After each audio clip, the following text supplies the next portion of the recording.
Mr. Speaker, it was the Vietnam War. It was March 1967, 45 years ago. Army First Sergeant David McNERNEY's company was sent to recover a missing American Army reconnaissance team. And as his company approached that reconnaissance team, they walked into heavy fire from the Vietnamese Army. McNERNEY was soon wounded by a grenade, and the commander was killed.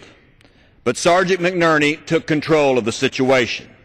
Injury could not deter this patriot. He climbed a tree, exposing his position to heavy enemy fire, and called in close artillery fire. After that occurred, he personally destroyed an enemy machine gun.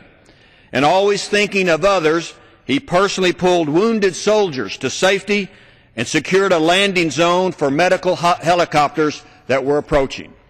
He had the chance to evacuate that evening, but he refused and remained with his troops overnight on the battlefield until a new commander arrived the next day. His action stopped the enemy's advance and saved many of his own men's lives. These actions of heroism earned David McNERNEY the Congressional Medal of Honor presented to him by Lyndon Baines Johnson in 1968. Mr. Speaker, this is a fairly recent photograph of First Sergeant David McNERNEY. He kind of looks like Clint Eastwood to me, and he's just as tough because I knew him for a good number of years till he died in 2010. This was not where Sergeant McNERNEY's service to America would end, on that battlefield in Vietnam. He started really serving the United States when he joined the United States Navy right out of St. Thomas High School in Houston, Texas.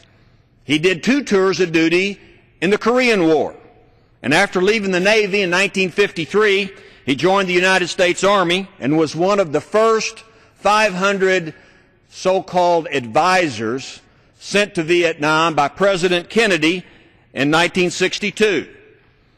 The acts that earned McNERNEY the Medal of Honor came on his 3rd tour of duty in Vietnam.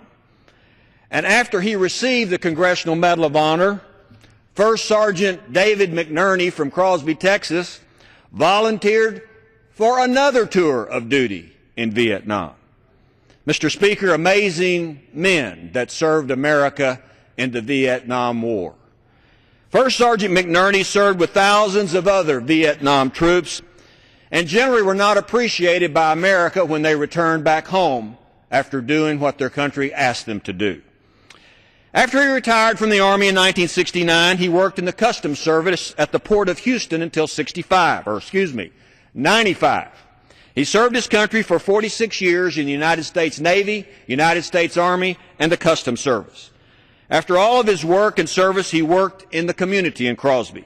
He led by example with his involvement in the Crosby High School Junior Reserve Officer Training Corps and the Crosby American Legion Post of 658.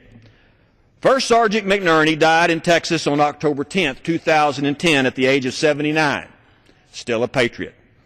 He called his hometown Crosby, and they called him their hero. Crosby American Legion Post 658 is named for him. Mr. Speaker, Crosby, Texas, like many of the towns mentioned in the last few resolutions and bills, is a small town in America. It's an old-fashioned, flag-waving, patriotic town that honors our returning veterans from Iraq and from Afghanistan.